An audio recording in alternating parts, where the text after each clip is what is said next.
నమస్తే, welcome to our channel. Kadapa mayor Suresh Babu పైన వేటు పడింది. మరి ఆయన కార్పొరేషన్ పనులను ఆయన కుటుంబ సభ్యులకు చెందినటువంటి కంపెనీలకు అప్పగించడంతో ప్రభుత్వం ఈ మేరకు ఉత్తర్వులు జారీ చేసింది. మరి గతంలో కూడా మాధవిరెడ్డి ఈయన పైన అవినీతి ఆరోపణలు చేశారు. మొత్తానికి ఈ ఆరోపణలు నిజమేనని చెప్పి విజిలెన్స్ నిగ్గు తేల్చడంతో ఆయన పైన వేటు వేసింది ప్రభుత్వం. దీనిపైన విశ్లేషించడానికి మనతో పాటుగా ఉన్నారు సోషల్ యాక్టివిస్ట్ శ్రీలీల గారు. నమస్తే మేడం. నమస్తే. కడప మేయర్ కార్పొరేషన్ పనులను తన కుటుంబ సభ్యులకు చెందినటువంటి కంపెనీలకు అప్పగించడంతో ప్రభుత్వం ఆయనపైన వేటు వేసింది. మరి అధికార దుర్వినియోగానికి పాల్పడ్డారని చెప్పి ప్రభుత్వం ఈ నిర్ణయం తీసుకుంది. మరి మాధవిరెడ్డి గారు కూడా గతంలో చెప్పారు, ఈయన అవినీతికి పాల్పడుతున్నారని చెప్పి ఆమె ఆరోపణలు చేశారు. మొత్తానికి ఈ ఆరోపణలు నిజమే అని చెప్పి నిగ్గు తేల్చింది విజిలెన్స్ విచారణ. మరి మొత్తానికి మాధవిరెడ్డి గారిని కూడా కొన్నిసార్లు ఆయన అవమానించిన సంఘటనలు కూడా ఉన్నాయి. ఏమంటారు మీరు? ఇక్కడ నిజంగా ముఖ్యంగా చెప్పుకోవాల్సింది కడప నియోజకవర్గం ఏదైతే ఉందో అక్కడ 1999 తర్వాత మళ్ళీ 2024 ఎలక్షన్లోనే టీడీపీ జెండా ఎగరవేయబడింది కడపలో అనేది ఇక్కడ ముఖ్యమైనది విషయం. అంటే ఇన్ని సంవత్సరాలు కూడా అక్కడ ముస్లిం మైనారిటీ వర్గాలు కానివ్వండి వేరే వస్తున్నాయి, కానీ టీడీపీ పార్టీ మాత్రం రాలేదు. 2024 జనసేన, బీజేపీ, తెలుగుదేశం మూడు కూడా కూటమిగా వీళ్ళు ఎలా పోటీ చేస్తున్నారో మనం చూసాం. దీనిలో ముఖ్యంగా కడప అయితే టీడీపీకి వచ్చింది. మరి అప్పుడు మాధవిరెడ్డి గారు ఇక్కడ సీట్ ఇవ్వటం జరిగింది. ఆవిడ ఎమ్మెల్యేగా పోటీ చేయటం, భారీ మెజార్టీతో ఆవిడ గెలవటం చూసాం. కానీ అప్పటి వరకు 2019 నుంచి 24 వరకు కూడా వైఎస్ఆర్సీపీ పార్టీ అధికారంలో ఉన్నప్పుడు కొంతమంది మేయర్లు కానివ్వండి, ఎమ్మెల్సీలు ఇట్లా ఉంటూ ఉన్నారు. వాళ్ళు కొనసాగింపు జరుగుతూనే ఉంది. కానీ ఇక్కడ అంటే వాళ్ళ లెక్కలేని తనం లోకల్గా ఎవరైతే ఉన్నారో కొంతమంది వైఎస్ఆర్సీపీకి చెందిన వాళ్ళు, ఆడ మనిషే కదా ఏం చేస్తుంది అన్నట్లుగా, లేకపోతే మన తోటి ఎక్కడైతే అక్కడ వాళ్ళు లోకల్గా ఉన్న వాళ్ళే కదా, మరి ఒకరికి ఒకరు మర్యాద ఇచ్చిపుచ్చుకోవాలి. మరి పదే వైఎస్ఆర్సీపీకి చెందిన వాళ్ళు మేము ఆడవాళ్ళను గౌరవిస్తాము, స్త్రీలకు మర్యాద ఇస్తాము, మరి స్త్రీలంటే మాకు దేవతలతో సమానము, అసలు వైఎస్ఆర్సీపీ పార్టీలో స్త్రీలకు పెద్దపీట వేస్తుందని చెప్పేసి పదే మాట్లాడేవాళ్ళు, మరి ఏదైతే అక్కడ మేయర్ల సమావేశం జరిగిందో దానిలో మరి అప్పటికి మరి సిట్టింగ్ ఎమ్మెల్యేగా ఉన్నారు కదా, తను ఎమ్మెల్యేగా ఉన్న మాధవిరెడ్డి గారికి అక్కడ కనీసం కూర్చోటానికి చైరు కూడా వేయకపోవటాన్ని ఏ విధంగా చూడాలి? ఇదేనా వైఎస్ఆర్సీపీ వాళ్ళు స్త్రీలకు వేసే పెద్దపీట?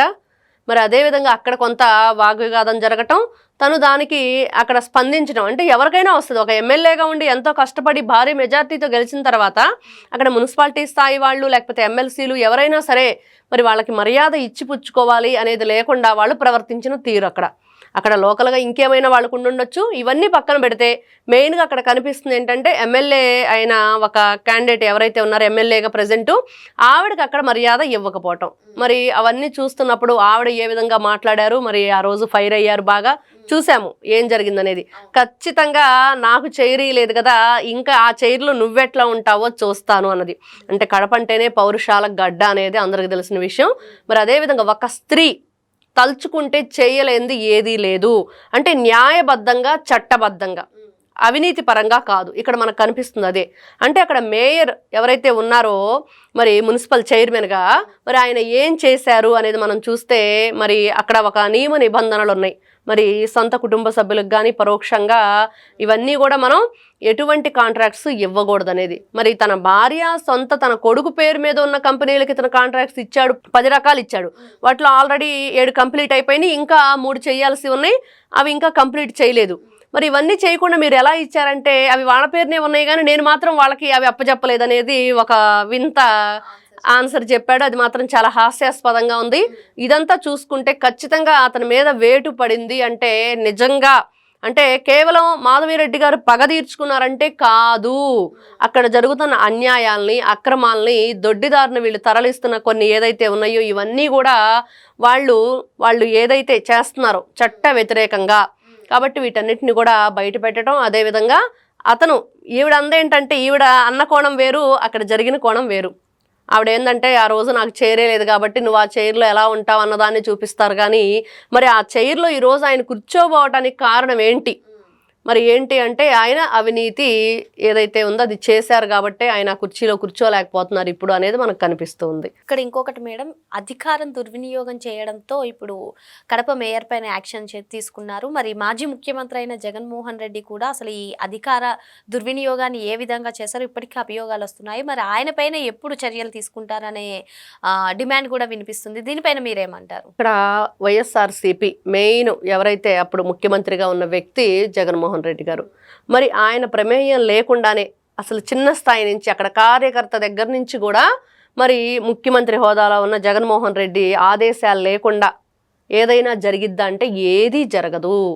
ఈరోజు చూస్తున్నాం భారీ మద్యం కుంభకోణం, మరి దానిలో బాలాజీ గోవిందప్ప కానివ్వండి, లేకపోతే వాసుదేవరెడ్డి, లేకపోతే ఎవరైతే కృష్ణమోహన్ రెడ్డి, జగన్మోహన్ రెడ్డి గారు ఓఎస్డి వీళ్ళందరూ చేశారంటే ఎవరి ఆదేశాలతో చేశారు?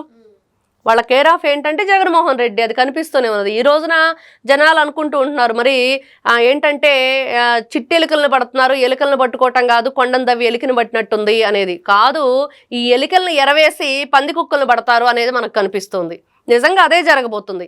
ఎందుకంటే వీళ్ళందరూ కూడా చెప్పే విషయాలు ఏమైతే ఉన్నాయో, వీళ్ళు ఏ విధంగా డిస్టిలరీస్ దగ్గర నుంచి డబ్బులు తీసుకురావటం, మరి ఆ డబ్బునంతా కూడా డొల్ల కంపెనీలను సృష్టించి వాటిలో ఏదో మేము చేస్తున్నామని చెప్పి చూపించడం కాదు, వీళ్ళు 5 స్టార్ హోటల్స్ కొన్నారు, మరి అదేవిధంగా జగన్మోహన్ రెడ్డి గారి కూతుర్లు పేరున ఇళ్ళు కొన్నారు ఇతర దేశాల్లో. ఇవన్నీ ఒక్కొక్కటిగా మరి ప్లాటినం, గోల్డ్, మరి షెల్ కంపెనీస్ 1 కాదు 2 కాదు చూస్తూ ఉంటుంటే వేల కోట్ల రూపాయలని ఏ విధంగా అవినీతి సొమ్మును వీళ్ళు ప్రజల సొమ్ముని అన్యాయంగా దోచుకున్నారు. ఇవన్నీ చూస్తుంటే ఒక్క కడప మేయర్ విషయంలోనే కాదు, మరి గతంలో వీళ్ళు వైఎస్ఆర్సీపీ అధికారంలో ఉన్నప్పుడు అన్నీ కూడా అవినీతి పనులే వీళ్ళు చేసింది, అంతా కూడా అడ్డగోలుగా దోచుకున్నారు. వీళ్ళకి స్త్రీలను గౌరవించడం ఎక్కడి నుంచి వస్తుంది? ఇక్కడ మనం కడప విషయంలోనే ఇది చెప్పుకుంటున్నాం, కానీ రాష్ట్ర వ్యాప్తంగా ఆ రోజు ఏం జరిగింది? అమరావతి మహిళా రైతులు అందుకు నిదర్శనం. మరి వాళ్ళని ఎన్ని విధాలుగా వీళ్ళు ఇబ్బంది గురి చేశారు. మరి గర్భిణీ స్త్రీ కడుపు మీద వాళ్ళు బూటుకాలతో తంతే ఆవిడకి గర్భస్రావం అయింది. మరి బాలింతలు, మరి తల్లి అనే పదానికి చెల్లి అనే పదానికి అంటే మీకు ఇప్పుడు జగన్మోహన్ రెడ్డి గారే ఉన్నారు, జగన్మోహన్ రెడ్డి గారికి భార్య, తల్లి, చెల్లి, 2 కూతుళ్ళు, మరి వాళ్ళ ఇంట్లో ఇంతమంది ఆడపిల్లలు ఉన్నారు. మరి ఎవరైతే వాళ్ళ బాబాయ్ కూతురు సునీతమ్మ, మరి ఇవన్నీ చూసుకుంటా ఉంటే మీ ఇంట్లో ఇంతమంది ఆడపిల్లలు ఉన్నారు, మరి సాటి ఆడపిల్లల మీద వీళ్ళు పోస్టులు పెట్టిన విధానం, భాష, అదేవిధంగా అసెంబ్లీ సాక్షిగా వీళ్ళు మాట్లాడిన కొన్ని మాటలు, ఇవన్నీ చూస్తూ ఉంటే వీళ్ళు ఈ రోజున మాట్లాడుతున్నారు స్త్రీలను గౌరవిస్తాం, అది మా పార్టీకే చెందుతుందని. ఒకసారి వెనక తిరిగి ఆలోచిస్తే అసెంబ్లీ సాక్షిగా మీరు మాట్లాడిన మాటలు, చేసిన పనులు, వెకిలి వేషాలు, వెకిలి చేష్టలు, మరి దాన్ని అంతటికి కూడా సాక్షిభూతంగా ఉండి అక్కడ చూస్తూ వెకిలి నవ్వులు నవ్వుకొని రాక్షసానందం పొందిన జగన్మోహన్ రెడ్డి గారు. మరి ఏ విధంగా వీళ్ళు మహిళలకు మేము న్యాయం చేసాం, మహిళల్ని గౌరవంగా చూసామని చెప్పుకుంటారు. మరి అదే బాటలో నడిచాడు ఈరోజు కడప మేయరు. అదే విధంగా చేసిన పాపానికి శిక్ష పడి తీరాలి. మీరు ఏదైతే అవినీతి చేశారో, అన్యాయం చేశారో, అక్రమంగా పనులు అడ్డగోలుగా మీ కంపెనీలకు మీరే ఇచ్చుకున్నారో అవన్నీ బయటపడ్డాయి.